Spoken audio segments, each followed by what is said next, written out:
All right, hockey fans, we've got Rangers, we've got Devils, we've got an exciting Friday night division matchup, and we're going to break it down here with Trey Matthews of Locked On Devils in a special crossover episode that starts right now.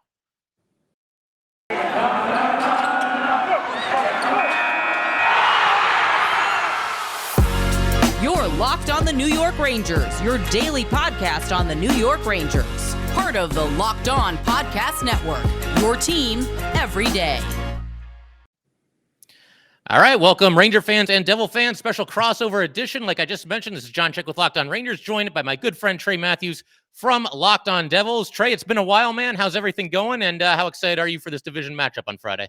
I mean, I'm really excited, John. The Devils have me a little iffy right now because they've been on a hot streak in terms of scoring a lot of goals. But at the same time, they give up a lot of goals because we don't really have much goaltending. So, they leave me some sort of way. Like against the Vancouver Canucks, we were able to win 7-2. And then against the Chicago Blackhawks, we lost 8-5.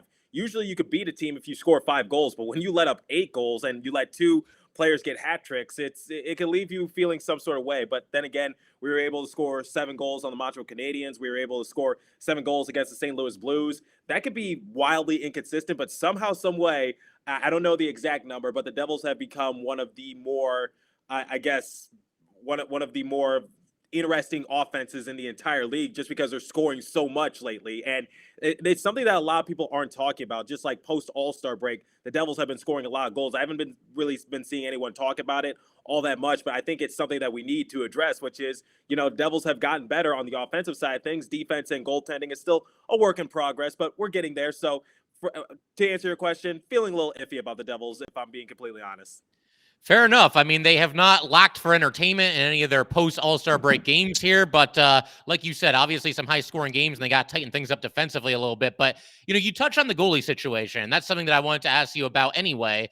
You've got Blackwood and Bernier both on the IR as of this recording. The good news for you, Trey, is this Nico Daws kid seems to be playing pretty well. I mean, he's got a goals against average of 2.50, former third-round pick.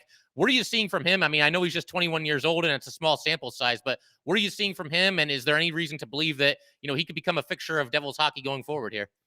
Okay, I'm going to crawl before I walk. I am not going to jump to any conclusions. He's been having a good few stretches of games, but that should not exonerate what he was doing at the beginning of the year, because the thing is, we were playing musical chairs with John Gillies, Akira Schmid, and also himself, Nico Daws. So he's been having a good stretch of games lately. So according to Amanda Stein, Nico Daws has only given up just 3 goals in his last 2 starts, and in that time, he faced 76 shots. That's really good. That's fantastic. However, I am not jumping the gun on anything on Nico Daws. For right now, he is a for now situation. He is not a long-term solution. It's a for now situation that I think is working pretty decent for the Devils. I said in one of my more recent episodes that I think keeping Nico Daws as our starting goalie is the best case scenario moving forward if the Devils want to just at least rack up a few more wins. But for right now, not jumping to anything, not jumping to any conclusions, not going to say he's going to be a fixture of Devils hockey in the future. For right now, I'm just saying he is good in the present, but it's still a long season. He's still relatively young. I know what he did at the beginning of the year, which was not impressive, which is why he saw himself back in the AHL. So I'm just saying, like, he's been, doing pretty well for the Devils. I've been calling him Jaws because, he's been, like, eating up those goals like a shark. But for right now, I'm just, like, very conservative when it comes to Nico Daws and his overall development, because this is the same guy that he let up, like 4 goals against the Calgary Flames. He saw like 7 shots and he let up 4 of them, and then we didn't see him for a good while. So against the Ottawa Senators, he wasn't exactly all that hot either. And against the Tampa Bay Lightning, he was able to come in and save the day. But for right now, I'd say it's working. It's working pretty well. But I still remember that Calgary Flames game. He is still young. He is still inexperienced. And there's still a lot of work to be done. Right now, the Devils are outscoring their opponents, but that could be wildly inconsistent. We need some, we just need to hunker down a little bit, and we're doing that. But for right now, I'm just backing away right now. I gotcha. It's funny you mentioned the Calgary Flames because obviously the Rangers are having a pretty nice season. They haven't had too many blowout losses, but man, they got us twice earlier in the season. Once was like 6-0. I think the other was like 5-1 or something like that. So that brings up some bad memories. But Trey, I figure I'll let you brag about Jack Hughes a little bit too, because he's obviously having a great season, and obviously him and Capo Caco going to be forever linked as the 1 and 2 picks respectively in the draft a couple of years ago. So, what are you seeing from Hughes? How much fun has it been to see him progress the way he has, and how excited are you for the future? What more can I say about the kid? Now, I cannot mention Jack Hughes and not mention Alexis Lafreniere. Okay, I'm gonna ask you about Lafreniere a little bit because he's been a little bit of a disappointment these last couple seasons because he was supposed to be the clear-cut Calder winner. He was supposed to be all this, that.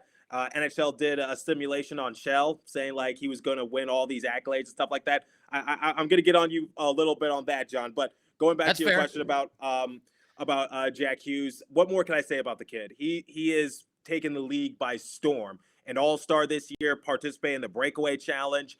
The biggest what if this season for the Devils was, what if Jack Hughes was healthy the entirety of the season? Because everyone seems to have forgotten that he missed a good chunk of the season early on due to a shoulder injury that he suffered in the second game of the year. So the biggest what if for us was that, what if Jack Hughes was healthy? Because I think next year, and this is not a hot take, but I believe Jack Hughes can get up to 100 points come next season. I think he is very capable of doing that because he not only makes himself better, but he makes the people around him better. So a player I'm going to give you an example for is Sharangovich. Sharangovich got off to a really slow start to the year. But then again, you got to remember, Jack Hughes got hurt in the second game of the year, and he missed significant time. And at some points, Sharangovich was a healthy scratch. And the thing about Sharangovich is that we had high expectations for him coming into the season because he exceeded expectations last year during his rookie year, and he made some noise in the Calder Memorial Trophy race. I believe he got 1 second-place vote, so nothing impressive, but at the same time, he was still making a decent name for himself.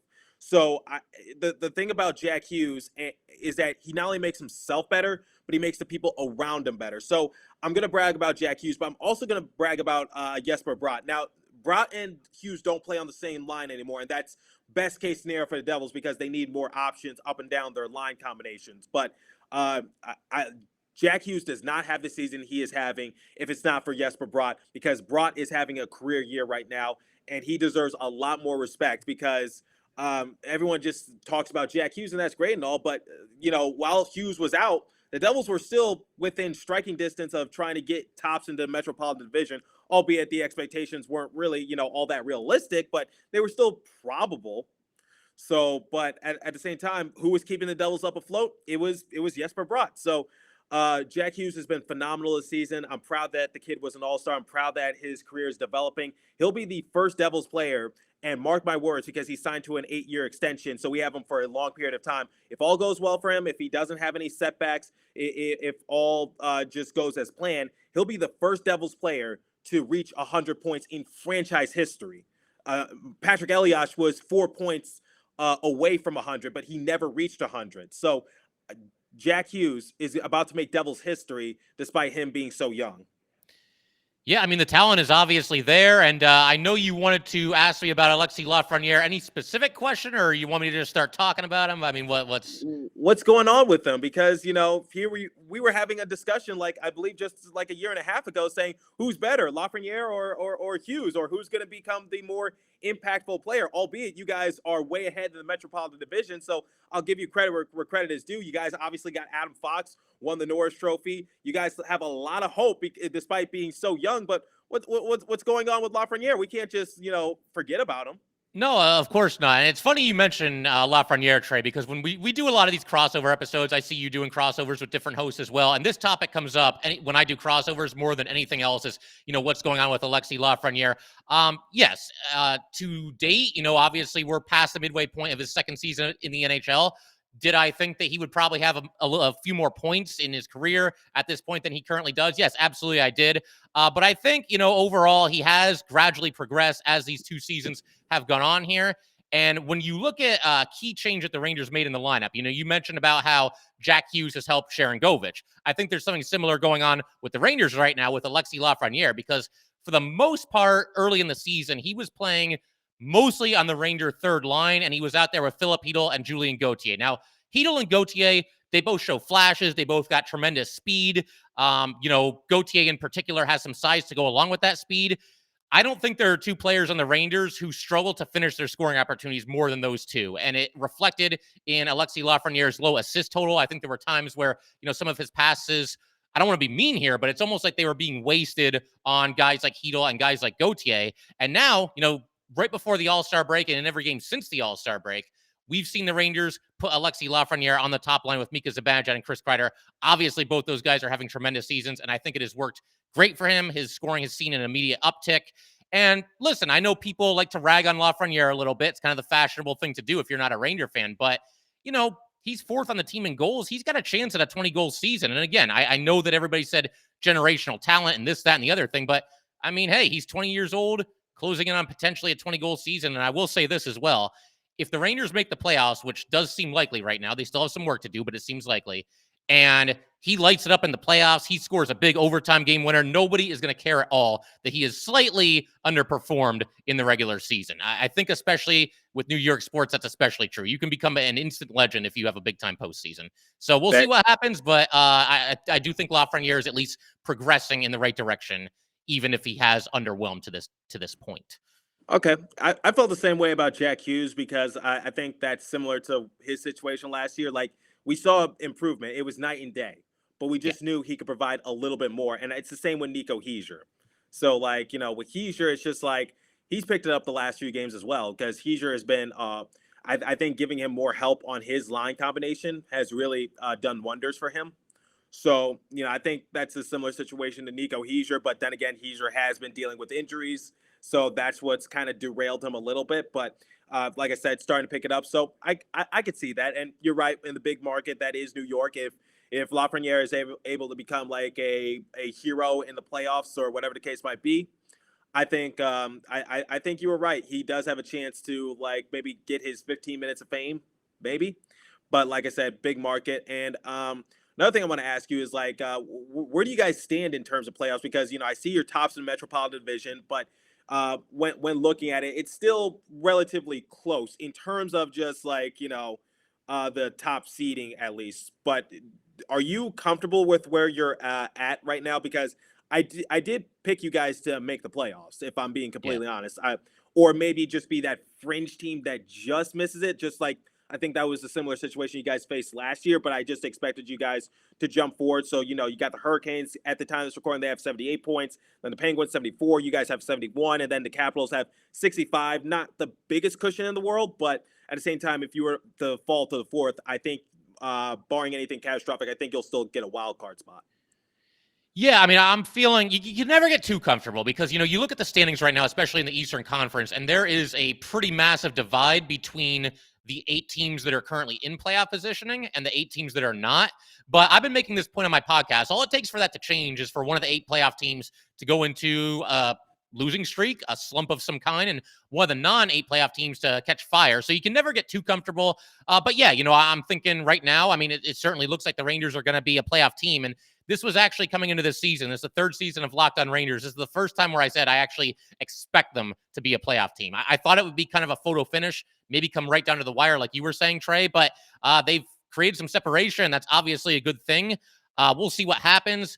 I do really hope that they, at the very least, obviously you want to finish as high in your division and in your conference as you can, hopefully get home ice advantage in the first round of the playoffs, if nothing else.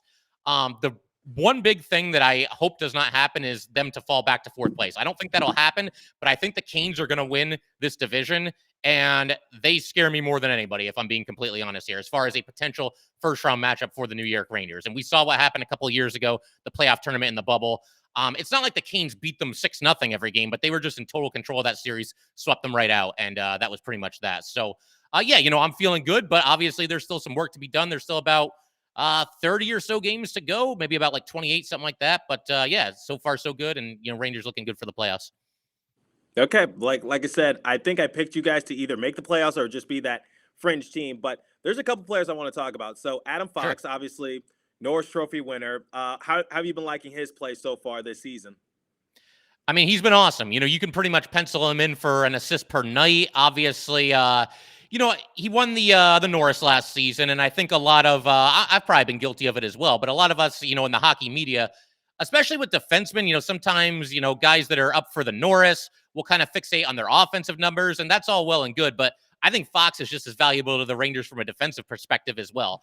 This is something that I've mentioned before on my podcast, but I really think he defends the 2-on-1 break about as good or better as any defenseman in the league. I can't tell you how many times that a team comes in on a 2-on-1 break and Adam Fox is the lone guy back, and he basically just doesn't even allow them to get a shot off. I mean, not only does he take away the pass, but oftentimes he'll just straight up steal the puck, skate away with it.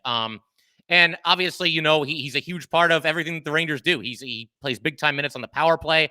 The Rangers, excuse me, their top power play unit has been absolutely lethal this season. He obviously runs point there.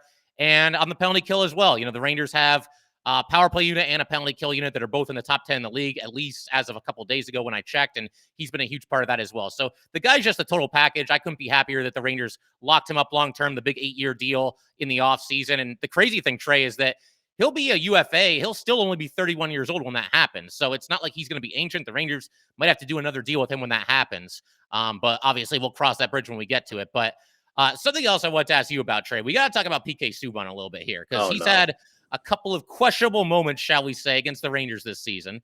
Yep. You had in the preseason, the slew foot on Ryan Reaves or borderline slew foot, whatever you want to call it. And then another one against Sammy Blais in the regular season, Blais out for the season as a result of that. So yeah. I know. I bet. Wait. Who did you guys trade to get Sammy Blais for again? Can you that would be Pavel Buchnevich. Oof. Pavel Buchnevich. Okay, I'm gonna be honest with you, and I haven't asked you this question yet, but sure. What was the mindset of trading away Buchnevich, a top 6 player, for Sammy Blais? Like, what was the thought process in the first place? Yeah, a lot of Ranger fans were asking the same question. And from my perspective, as I've mentioned before on this podcast, it's not my favorite thing that the Rangers have ever done. I was a big Buchnevich fan, and he was one of those guys that got better every season, it seemed like. I think the reason that they made that trade, and this is why I didn't kill the Rangers for this trade, even though, again, it was not my favorite thing that they've ever done. The reason they made that trade, they didn't think they were going to be able to pay Pavel Buchnevich long-term and afford, the kind of money that he was going to command. I believe he's now making $5.8 million per season with the St. Louis Blues. And of course, the Rangers in this offseason, they did big money long-term extensions for Adam Fox, for Igor Shesterkin, for Mika Zibanejad. And so I think from a money perspective, the Rangers just didn't think they were going to be able to afford him. And then, you look at some of the other young players. I mean, if things go as planned for guys like Kakko and Lafreniere, I mean, eventually they're going to have to get paid too. So I think it was just kind of, a little bit of a salary cap crunch. I think it was Chris Drury looking down the line a little bit and, just thinking that it would be tough to squeeze in Pavel Buchnevich under the salary cap. And, Sammy Blais, small sample size. I thought he was carving out a pretty nice role for himself on the Rangers, the few games that he ended up playing for them. And they did get a second-round draft pick in that deal as well. So, again, not my favorite thing ever, and it's tough to see Pavel Buchnevich just lighting it up in St. Louis, but I can at least understand where the Rangers were coming from when they made that deal.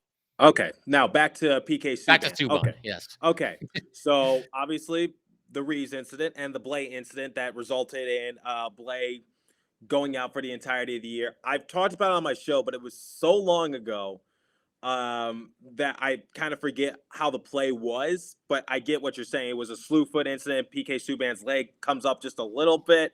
And the thing is like, I don't think Subban is a dirty player. I think he just played a little too hard in that case, if that makes sense. So let me explain. Let me explain it to you. Yeah. Like, no, absolutely. So Tim Peel, former NHL referee, says that he's seen PK Subban do that before, where, maybe it's not even him intentionally doing it. It's just like, trying to make a dogged determination kind of play. So when looking back on it, I was just like, okay, for Ryan Reaves, do I think he deserved it? I mean, let's face it, John. Hasn't Ryan Reaves done some stuff in the past that was like, I know he's done some stuff in the past, because didn't the Players Association have to write a letter to him saying, hey, you need to tone it down a little bit, kind of thing? I forget the specifics, but I know there's been a couple of incidents that have not been good. He hasn't had any of those with the Rangers, but I think there was an instance where he might have yanked somebody by his hair or something along those lines back when he was in Vegas. I don't believe he's ever done a slew foot, but yeah, no. And even when the Rangers traded for him, I said, I got to be fair here. I talked all this smack about Tom Wilson. Ryan Reaves has had a couple of incidents as well. So yeah, okay. that is fair to say. He's had so like, I think I said something along the lines like, do I think Ryan Reaves deserved it? No. But at the same time, I'm sure Ryan Reaves has done it 10 times worse, kind of thing. Like, And then when we're looking at the Sammy Blais incident, unfortunate, yes, and I'm sorry that Sammy Blais is out for the entire year. I'm sure no ill intent was meant for that kind of thing. But in my opinion, I was just like, I'm not really does his leg come up a little bit? Yes, but it wasn't enough for me to just say like, oh, that's a dirty play or what is he doing or that kind of thing. But I did say this on my show. If I'm PK Subban, you got to be a little more cognizant of what's going on kind of thing, because I think it's 3 strikes and you're out. So he's already been warned. He's already been fined. Now it's like, if he does something similar like this again, it could result in a suspension. Based on my mentality. Like if I'm the commissioner, if I'm running the thing, I think it's just like, okay, he's been fined, he's been suspended, and or I'm sorry, he's been warned, he's been fined, and what's next? A suspension. So I think he has to be a little more cognizant of what's going on. And like I said, I saw the tweets from Tim Peel, former NHL referee, long term. He's done Stanley Cup, All Stars, outdoor classics, whatever the case might be. He just said PK Subban is not a dirty player.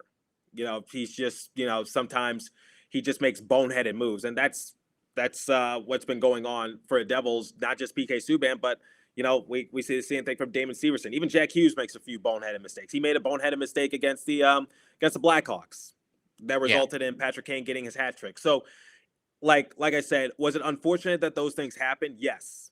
Do I think it was dirty or any ill intent? No. Do I think it was stupid? Yeah, because it was just like, you got to be better than that. Like, be better. I mean, I would have agreed with literally everything you just said after just the Ryan Reaves incident, because I looked at that at the time and I said, okay, PK Subban, complete pain in the butt to play against, but not a dirty player to that point in his career at all. I don't think he had ever really done anything like that.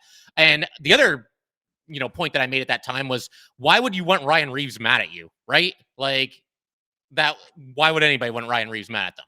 So at the time, I gave him the benefit of the doubt, but then there were a couple other slew foots against non-Ranger teams, and then he got Blais, and I was like, oh, man, I'm done with this guy. But, it's going to be very, very interesting. Hopefully there's no head hunting. I'm just hoping for no head hunting. That's what I'm hoping for. Yeah, I don't think there will be. I think if anything does happen, maybe somebody puts a check on him, or maybe, there's an incident. I know Kreider tried to fight him in the last preseason game there. So maybe something like that happens. I don't think there's going to be any dirty play or anything like that, but when these two teams play each other, as you know, Trey, emotions run pretty wild, and it's usually pretty intense. And I think we're kind of in for a similar type matchup on Friday here. Yeah, I was like, I remember Kreider was just going after him. Like, I think as soon as period number 2 or period number 3 started, whatever period happened after the Ryan Reaves incident, as soon as the puck was dropped, Kreider went after Subban. And I'm just like, come on, man. You already went after him once. Why are you doing it again? Yeah. I just hope, like I said, this was so long ago. So it's I've kind of, it's taken me a while for me to come back. But, I get that was a controversy I have talked about on my show. But like I said, I think overall, just no ill intent. Obviously, if you try telling the Rangers or their fan base that, they're definitely going to have a different story. But at the end of the day, I think Subban, I don't think he's a dirty player. I don't think there was any ill intent. And like I said, he's already been warned. He's already been fined. I don't think he wants to be suspended. So, like I said, when looking at the Ryan Reaves incident, he's done 10 times worse. That's just facts. And then for Sammy Blais, I get it. But I personally didn't see anything dirty. I just saw maybe wrong place, wrong time, and just a series of bad luck kind of thing. Okay. But that's basically my perspective. I know it's subjective, but that's basically what I saw. And I remember before I talked about it, I made sure to watch it at least 10 times just to see okay, let's look at this closely. Okay, that kind of thing. Yeah, so that's my opinion. So John, on my show, here's what before we actually do the predictions, I want to talk about Shesterkin. So yes, Shesterkin, Vezina Trophy. How you feeling? I mean, he's got to be the front runner. He unless something goes really south down the stretch here, or he's had a couple of injuries. He missed some time earlier this season. Knock on wood that doesn't happen again, because we need that guy in the playoffs. But yeah, I mean, he's got to be the front runner for it. I mean, I know guys like Freddie Anderson, he's having a great season. Andrei Vasilevsky's always in the mix. But you look at Igor Shesterkin's, they're pretty much video game like. I mean, he's hovering around at 2.0 goals against average. I think he might actually be under the 2.0 goals against right now. And his save percentage is bordering on getting close to about 950. So, and on top of that, just the eye test. I mean, when you watch the Rangers night in and night out, the Rangers really, really stumbled out of starting blocks earlier this season. And the thing is, you wouldn't really know it because Igor just went out there night after night after night and just stole game after game after game. There was a game against Toronto. The Rangers had no business winning it whatsoever. He made, I think, like close to 50 saves. It went into overtime and Panarin won it. That's just one example. But yeah, not only do I think he should be certainly the Vezina frontrunner, I wouldn't be surprised if he gets some votes for the Hart at the end of the season. I know that typically doesn't go to goalies, and the Rangers have some other great players, which could work against him as well. But I got to think, man, he's got to at least be in the conversation when you look at how good he's been this season. And I mean, his record is just stellar. He basically wins, close to 80% of his games, I think is what it's at right now. So Shesterkin is kind of a sore subject because he got his first 2 career shutouts, both against the New Jersey Devils last season. So that's a little bit of a sore subject, but I'm glad that now he's actually in the conversation for the Vezina Trophy because it goes to show you, hey, the Devils were just aware of his talent before everyone else was. So, yeah, very true, very true. And one other thing that I want to ask you about, actually, let me ask you about this. I wrote down, I want to ask you about Dougie Hamilton because he was obviously one of the big, free agent prizes in this last year's pool, and he's had a good season from the Devils, from what I can see. But obviously, Trey, you watch more Devils hockey than I do. What's your take on Dougie Hamilton so far? Signing that big money contract, but having a good, but maybe not a fantastic season. Okay, so you say good, not fantastic. The thing is, prior to a couple games ago, Dougie Hamilton was out since January 2nd with a facial injury. He actually had to get surgery. So, he's having a very good season. I think it could have been better had he just played in more games. That's just the fact of the matter. Like, he was injured for a good amount of time. Devil's luck has been. Do I think it's a bad contract? No, because it kind of like establishes our future for right now, because Dougie Hamilton the last couple of years was always in the top 5 for the Norris Trophy. Never won it, but top 5. So it's just like, I believe he can potentially win it someday. So I think we got him perfect. I don't think he's at his prime yet. He's certainly not hit his peak. So it's just like, get him while the iron is still hot, or warming up. I feel like he could take his game to another level. And the thing with Dougie Hamilton this year, the Devils win more when he's on the rink because he makes that great of an impact. So the stats prove it. I don't know the advanced analytics. I don't know what stat you need to look at this. Like, I know in baseball and basketball, they do wins above replacement. I don't know if it's the same thing in hockey, but the fact of the matter is my colleagues at Pucks and Pitchforks confirmed this. They said that when Dougie Hamilton and Ryan Graves, when they were paired together, the Devils were in a better position to win. Obviously, they've kept Dougie Hamilton on the first line of defense and then moved Ryan Graves down a spot just so we could get more options. But on the defensive side of things, it's just like Dougie Hamilton puts us in a much better position to win, and his numbers would be much better had he just not suffered that facial injury. Unfortunately, took a puck to the face, and that's how it is sometimes. And he had to get surgery, and he was out for nearly 2 months. So, for Dougie Hamilton, I don't think it's fair to assess his season entirely just because he's missed so much time, but he certainly has potential. I think he could definitely win a Norris Trophy in the next few years, and I definitely think he'll be an all-star next year. All right. Sounds good. And I figure, half an hour has just kind of flown by with you here, man. I feel like we're just kind of scratching the surface. But do we want to do some predictions? Anything you want to throw out for this game? Final score, somebody to get on the score sheet, a fight, okay. Anything you want to toss out there? I am going to make a bold prediction. Yes, sir. I think the Devils are going to come away with the upset victory, and I think they're going to win 4-2. No, 3-2. 3-2. Let me scratch. 3-2 regulation. I think the Devils have it in them. I think they have the offense. They are prone. They made the Penguins look foolish. I don't think they can make the Rangers look foolish, but I think it's possible. They've given me some hope. So hopefully they don't make me look stupid. I say Devils win 3-2, and I think the player of the game will be Jesper Bratt. I think he'll get a goal and an assist. Okay, I've got the same final score, but I've got the Rangers winning it 3-2. I just feel like with this matchup, it's always very tight. It's hotly contested. There's a lot of intensity. There's a lot of extracurriculars after the whistle. I get the feeling we're in for a similar type game. And I'll say this as well. I think both Hughes and Lafreniere both score a goal. I know that's a matchup that a lot of people are going to be looking at, and I think that could very well happen when these two teams take the ice on Friday. All right, cool. That sounds good, John. We'll I'll hold your word. Pleasure as always, man. Yeah. I'll be in Vegas at the time, so I'll be 3 hours behind. So you're gonna have to update me. It's all good, man. I got you covered. But cool. This is a ton of fun as always. And Ranger fans, Devil fans, we will see you guys next time.